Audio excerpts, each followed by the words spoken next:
everyone on this beautiful Lord's Day morning, the first Sunday in Advent. Let us pray. Good and gracious God, thank you for gathering us from many points this day to gather around your word that it might strengthen us and give us good hopes through Christ our Lord. Amen. So, dear friends, we have today and two more classes in our series on the Christian and the powers that be, the governments. And today we're going to look at Paul. We're going to review very quickly some things that happened to Paul in the book of Acts, and then look at his letters, two of them, Romans and First Corinthians, to see how he considered himself in the Roman Empire.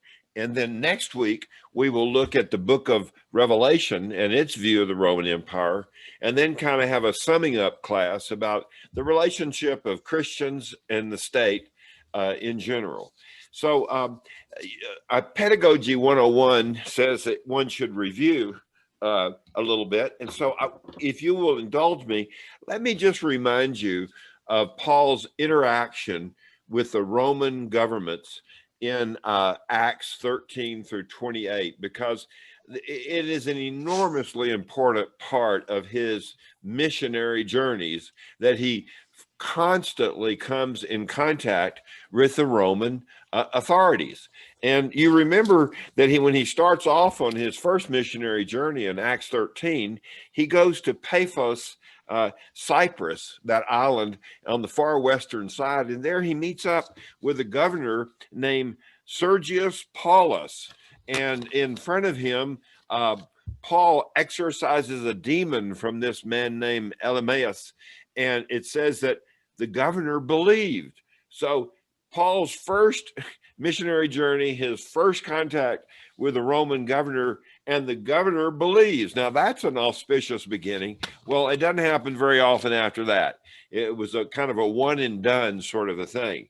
Then in Acts 16, he meets up in Philippi and he gets thrown into jail, as you recall, and baptizes this jailer. And then they want to just quietly take him out of town so that he'll leave. But Paul has the ultimate chutzpah, and he requires the Roman authorities to apologize for him. Why?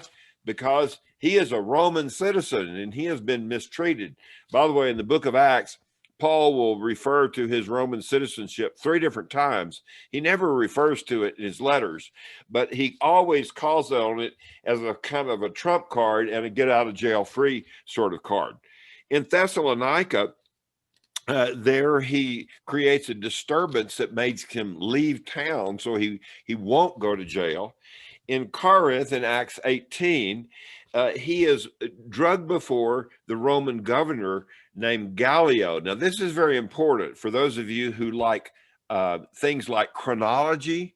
Well, we can ascertain that Gallio was the governor in Corinth from 51 to 52 of our era. And so those of you who do kind of Pauline research, you date Paul from Galileo's time as governor in Corinth back and then forward. So this encounter with Gallio, where, by the way, Gallio dismisses the charges against him, is very important in terms of Pauline chronology. In Acts 19, in Ephesus, you recall, he creates quite a citywide disturbance because he seems to be opposing Artemis, the goddess of the Ephesians, and he is accused by the silversmiths of undermining their business. So eventually, he does get out of town. Now, the city clerk tells the people in the big theater, listen, you need to go home. You're raising a ruckus for no good reason. And so the city clerk sort of quells the riot, if you will. In Acts 21, as you recall, Paul is in the temple. He is accused of bringing Trophimus the Ephesian into the court of the Jews, that is, a Gentile into the court of the Jews. And there it creates quite a tumult. Paul is about to be drug out and stoned, but then the Roman soldiers grab him and basically put him under arrest. And he's under arrest for the rest of his life, actually, from that point. But at that point, he asks the Roman soldier, can I speak to this crowd? He speaks to the Roman soldier in Greek, and then he speaks to the crowd in Aramaic. And the Roman soldier is pretty amazed. Then the Roman soldier is about to whip Paul to get out of him more information why everybody was so upset. And Paul, for the second time, calls upon his Roman citizenship. And the Roman soldier, oh, I didn't know you were a Roman soldier. I apologize, etc. And once again, a get out of jail free card. Then in Acts 23, Paul's nephew gets wind that there are a Jewish plot against him. He tells the Roman soldier, and so the Roman soldier, whose name is Claudius Lysias, gets a whole cohort of troops and escorts Paul from Jerusalem to Caesarea on the coast. And he is basically saving Paul's life. Well, then Paul will meet up with the governor, whose name is Felix, and Paul will defend himself to Felix, and it ends up interesting that Felix's wife, whose name is Drusilla, is Jewish. And so Paul can kind of appeal to her understanding of the Jewish tradition, but Felix doesn't let him out of jail. And the text says that the reason Felix didn't let him out of jail was he wanted a bribe from Paul. So this is a kind of a cut on this Roman governor's integrity. So Paul ends up staying in Caesarea under lock and key for 2 years.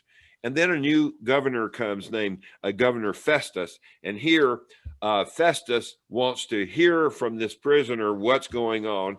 And so he asked the incoming puppet king Agrippa II and his sister wife, whatever, Bernice, to listen with him to Paul's defense. Paul makes a defense, and they say at the end of that defense, if Paul had not appealed to Caesar, we would have let him go.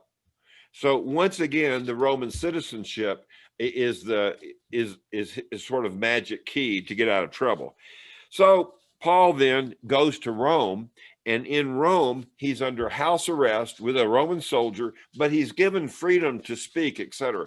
So at the very end of Acts, Roman justice has brought him to Rome, but it doesn't give him freedom to roam around. People have to come to Paul's house. He's under house arrest, and he preaches. Now, it might be of interest to you to know that the early first, second century church had a tradition. I want to emphasize this, a tradition that Paul was executed under the reign of Nero, which would have been around 64 or so. But that doesn't show up in the New Testament text. But the way Acts is written, you get this sense of foreboding that once he gets to Rome, kind of the jig is up. But again, it's never stated explicitly Paul is executed. Now, moving from Acts, so I want to say that in general, what Acts shows of his encounter with Roman authorities is this. Because Paul is a Roman citizen, at least in Acts, he's given sort of some rights and privileges a normal person wouldn't have. And so Paul exercises those rights, and he ends up before Caesar in Rome. And that's how the book of Acts ends. Now, let's look for a second at 3 different references to the Roman authorities in Paul's letters. Now, I'm using this book called The State in the New Testament by Oscar Kuhlman, which is a real classic. And by the way, in the foreword to this book, he thanks Dr. Stuart Curry for being his translator. He's from Germany, and sort of his guide when he came and delivered these lectures in the United States. Well, Dr. Stuart Curry was my New Testament professor. So I've always had a fond regard for this book, and it's been incredibly useful. So what I'd like to do is give you Oscar Kuhlman's take on Paul's letters, where he addresses the question of the Christian and the Roman state. Now, one of the things that you need to know about Romans 13 is that it has had an enormous impact over church history. When I was in graduate school in church history, I spent all of my research time looking at the relationship of church and state. And the impact of Romans 13 on church history is just astonishing. For instance, it was the basis for, quote, divine right of kings, that kings were given their right to rule from God. It was the basis of the Nazi authorities telling the church, you need to obey us because of Romans 13, et cetera, et cetera, et cetera. I could go on and on about the long-standing influence of Romans 13, but let's look at it really carefully. Now, if you have a Bible and you have Romans 13 in front of you, it says something like this: everyone needs to obey the powers that be. Now, I'll come back to that in a moment. It's very important. The powers that be, because no authority exists except for God's permission, and they've been put there by God. And whoever resists the authorities will bear their punishment, etc. And then he goes on to say that we need to pay our taxes, and et cetera, et cetera. So you can read Romans 13. But here's a couple of things I would want to note about Romans 13. First of all, I'm going to come back to these powers that be, in Greek, exousia. Hold on to that thought for just a moment.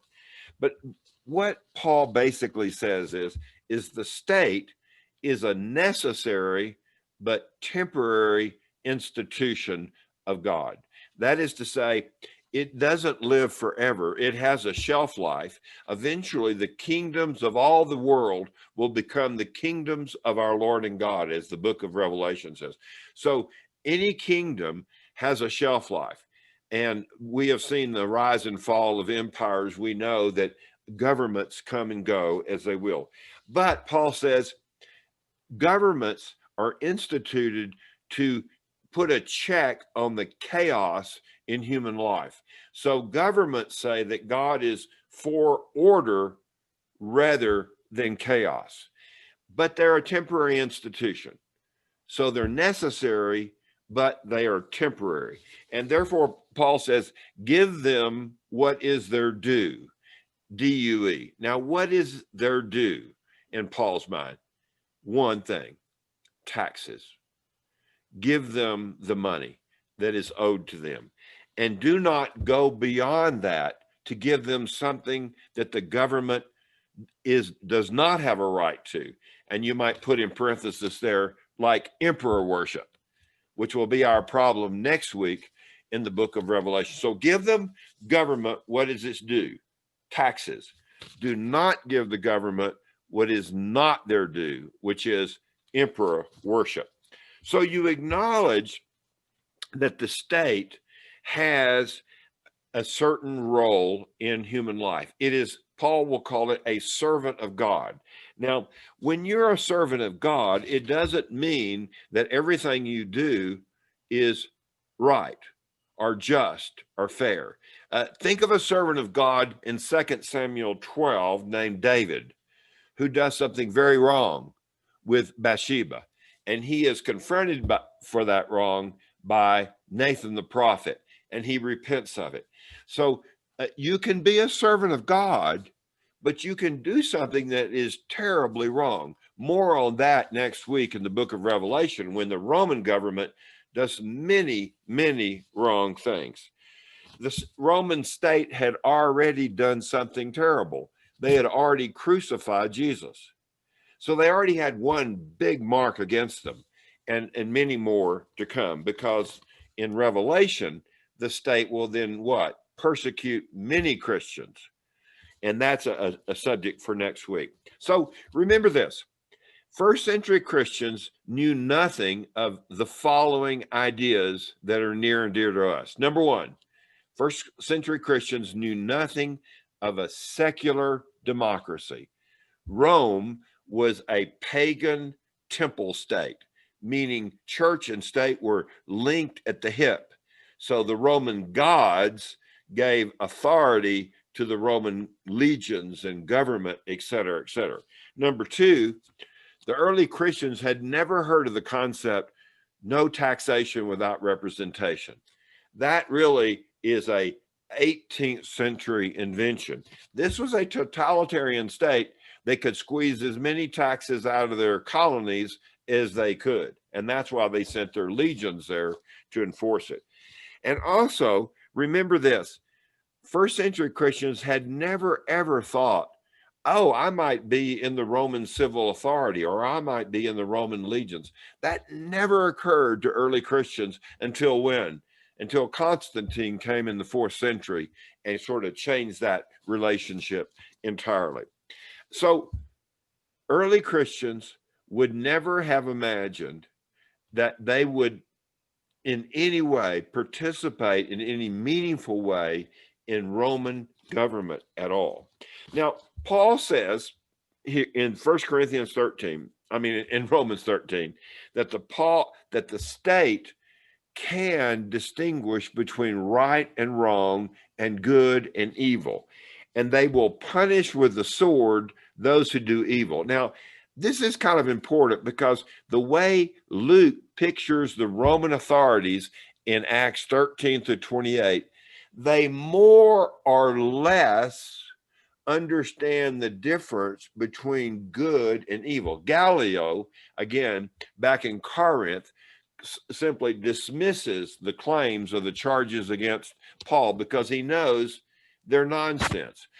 Sergius, the governor in Cyprus, actually believes, etc. And others, for instance, Festus says, if Paul had not appealed to Caesar, I would have released him. See, so in general, Acts has the Roman government acting more or less justly, especially when Paul calls on his trump card, Roman citizenship.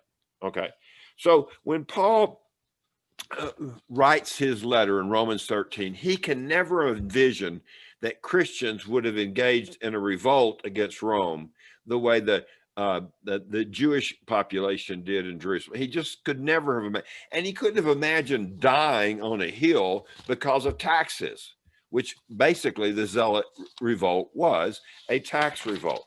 So looking a little deeper into Romans 13, the context is all important.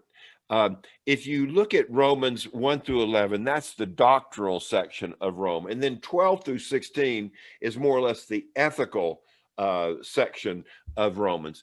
And in Romans 12, he sets up everything he's going to say about the Christian life in the world. And he starts off by saying, don't be conformed to this world, but be transformed by the renewal of your mind. In 12:9, he says to love one another sincerely, to share your belongings, to not retaliate when someone persecutes you, but to bless and not to curse. And if you're wrong, don't take revenge on them. Be kind to your enemies and conquer evil with good. So chapter 12 is about the role of the church and its command to love one another. Then you have chapter 13, and then right after that section, 13:8, it says this, therefore love one another, for love is the fulfillment of the law. All the laws in the second tablet can be summed up like this: love your neighbor as yourself. And he says, if you love someone, you'll never harm them. So here's the funny part. Love is the bookends for this section about governance. And here's what I want to say to you.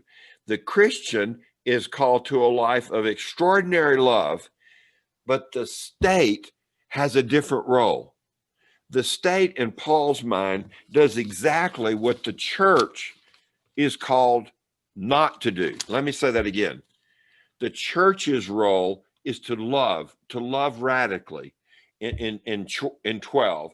And then in 13:8, that theme is picked up again. So sandwiched in between this section on love is the Christian's relationship to the state. Now notice this. The state is not necessarily an instrument of love. It's rather an instrument of justice. And it does things because it uses coercion and intimidation. The state uses the power of the sword to coerce people to do, quote, the right thing and to pay their taxes. So Paul will say that, look, if you do bad, you should fear the state because they'll come after you with the sword, etc. And the state will, in fact, wreak vengeance on those who do wrong. So it has this power to coerce, and it shows that power by bringing in taxes from people.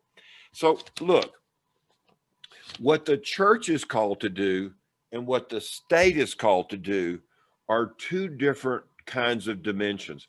The church does not use the power of the sword to coerce or intimidate. The state uses the power of the sword to intimidate and to coerce. Those are two different functions entirely. By the way, when the Puritans came to Massachusetts, the first two institutions they established were, of course, the church, and the other one was jail.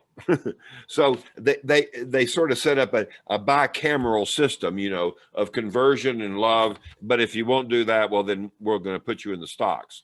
So the Puritans understood that the state and the church had two different functions. Now, there's something else you need to know.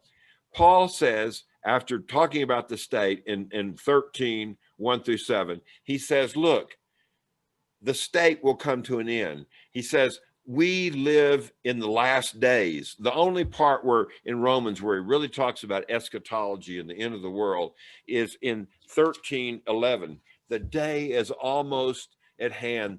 The night is passing away. So Paul sort of thinks of the state as this temporary institution that will enforce good and evil. Now, just step back for this a second.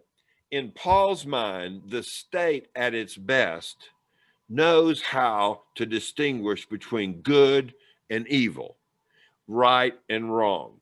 And you might say that Acts 13 to 28 is an indication that the Roman governors that Paul confronted more or less enforced justice when Paul confronted them, more or less. Okay. Now, again, we haven't gotten to the book of Revelation where the state goes off of the rails. Okay. So now let's look at the second text. The second text we're looking at is found in 1 Corinthians 5 and 6. In 1 Corinthians 5:12 through the end of that chapter, if you're looking at that, Paul lines out an interesting dilemma that the church faced because there had been an example of some sort of public sexual misconduct in the church.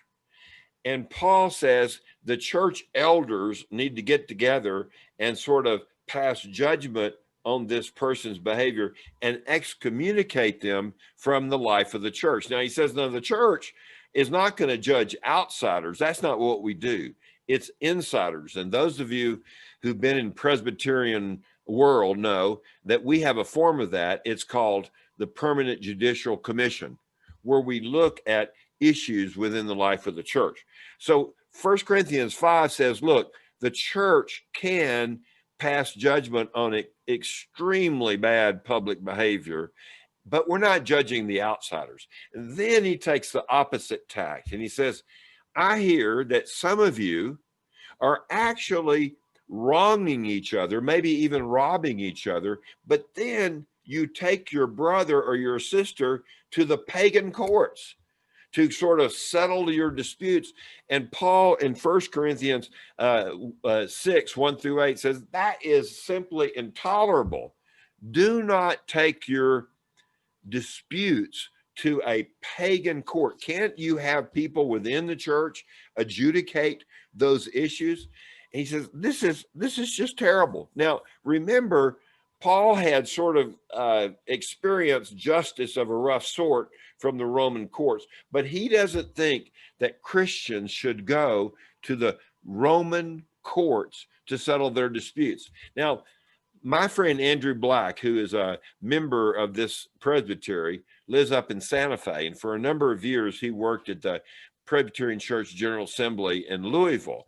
And Andrew is both a Presbyterian minister as well as an attorney. So he had the unenviable task of being the lawyer for the General Assembly for those disputes when churches were leaving the denomination and wanting to take their property with them. And we had all kinds of lawsuits all over the country about that issue. And I found on the internet one of these companies that said, make any bumper sticker you want, we'll put it up for you. So I got them to make up a bumper sticker entitled, "Ask Me About 1 Corinthians 6. And they printed it and they sent it to Andrew, and he put it up on his door in Louisville. Now, why would you ask Andrew Black about 1 Corinthians 6? Well, because we were going to court all over the country about our property, right? So Andrew has to work in this setting where he knows that Paul says what we're all doing here is so screwed up. Anyway, Andrew appreciated that. Now, it's interesting, again, if you'll look at 1 Corinthians 6, Paul gives two reasons why Christians should not use the pagan law courts to settle their own internal disputes. And it's very interesting. It's in verse 2. He says, don't you know that we Christians are going to, quote, judge the world? Wow. And then he goes on to say, and don't you know we will be judging angels? Now, think about that for a moment. What Paul is claiming here. You remember that Jesus in Matthew 19, had told his disciples that one day the 12 apostles will judge the 12 tribes of Israel. And so perhaps tagging along that idea, Paul even magnifies that role for Christians. We will judge the world. Why would you go to a pagan law court if we're going to judge the world? Then he says something even more astonishing. Christians will judge the angels.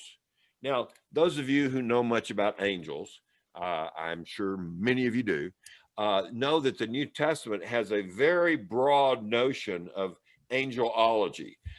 Good night. There are angels for individuals. You can read about that in Matthew 18, sort of guardian angels for each individual.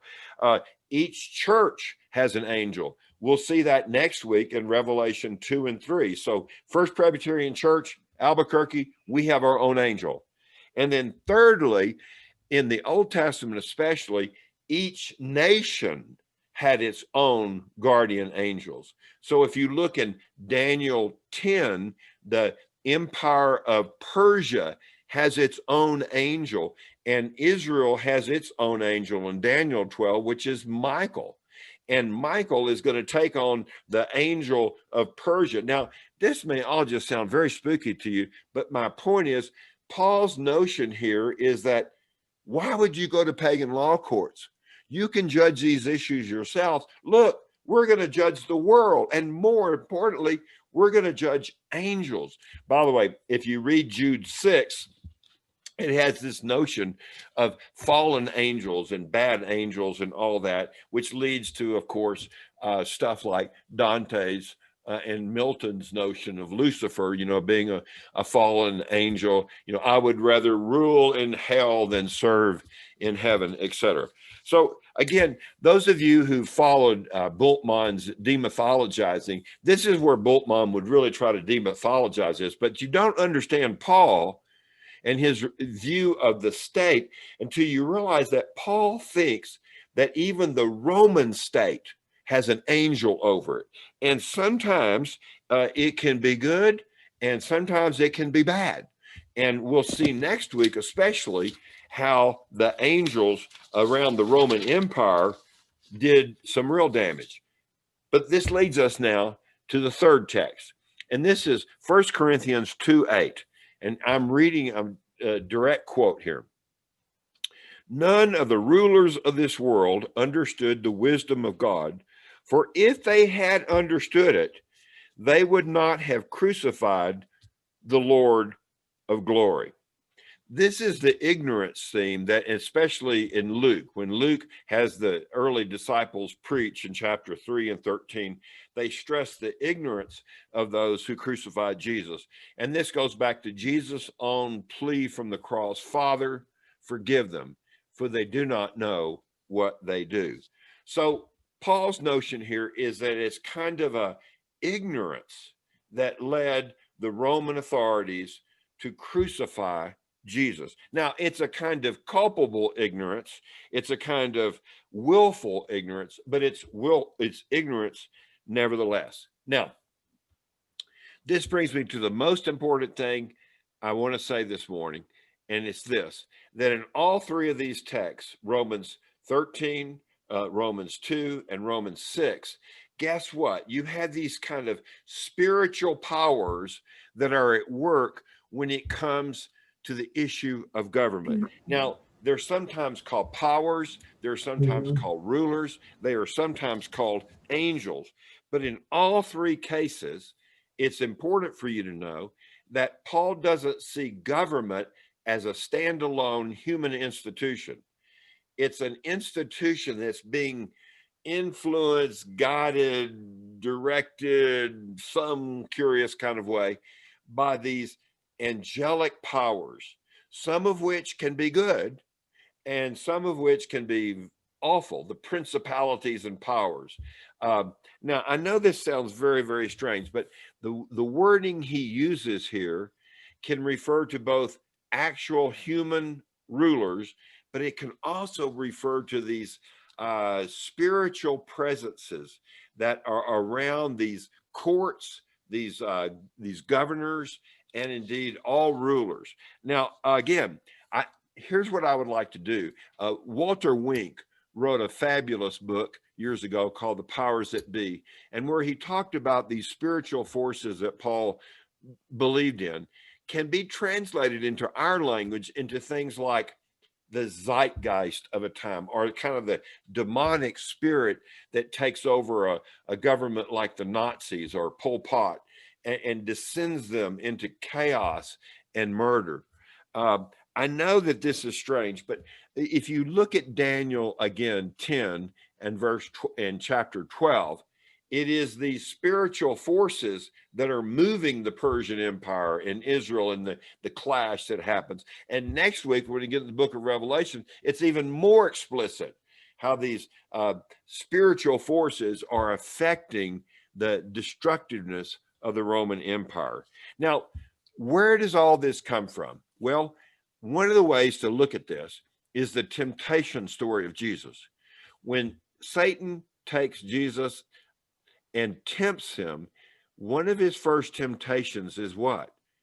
I will give you all the kingdoms of this world because they're given to me. So the temptation story sort of mirrors this notion that the demonic can take over authorities. Now, that may just be more than you can dance with, but you get the idea, at least in Paul's mind. So, final thought here. These angelic powers and authorities, etc., it's very important for you to know that Paul also believed that Jesus' death and resurrection had sort of crippled these demonic forces and held them in check. The most important Old Testament passage used in the New Testament is Psalm 110. It's used again and again, but the Lord said to my Lord, put your enemies under your feet. So it's kind of like a ruling leader who holds in check these enemies. And I could go on and on about other passages, but eventually Paul will say all of these ruling authorities will ultimately be eradicated. Let me read to you the kind of the ultimate hope in Paul's mind. This is in 1 Corinthians 15:24. And then he says, this is what the end looks like.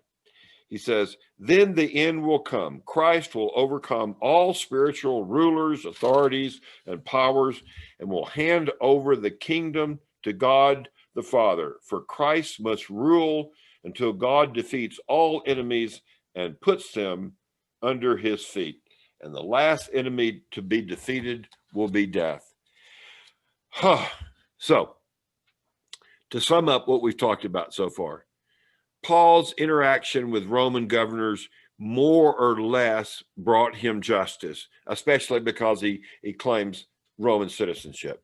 Then Paul in Romans 13 will talk about the legitimate authority of government, but it's really sandwiched in between the church's role of radical love in the world, and the state doesn't practice that.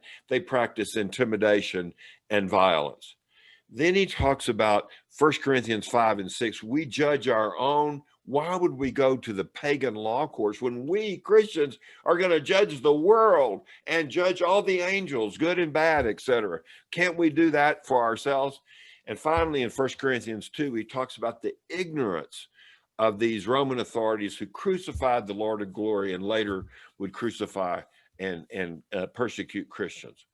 So ultimately, in Paul's mind, the issue of governance, and I'll stop on this point, the issue of Christians and governance is controlled by this notion that our battle, as Ephesians 6 says, is not just with flesh and blood, but with principalities and powers and world darkness, etc., that hover over all these human institutions of authority, doing either good or evil to them, bringing ignorance or enlightenment, whichever. And that's what you have to remember in dealing with Paul's view of the relationship of the Christian and the state. And by the way, when we get next week to the Revelation, that encounter between the spiritual powers and the Christian will become even more self-evident. Well, I hope I haven't loaded you up too much on a lot of New Testament theology, but this is a very, very important text for us to look at. Romans 13 should never be seen as giving the state carte blanche to do what it will. The state is capable of justice, but the state is also capable of enormous ignorance. And remember, the state operates on coercion, intimidation, and the sword. The church operates on the basis of radical love in Christ Jesus. Whew. Okay, so that's my story. What do you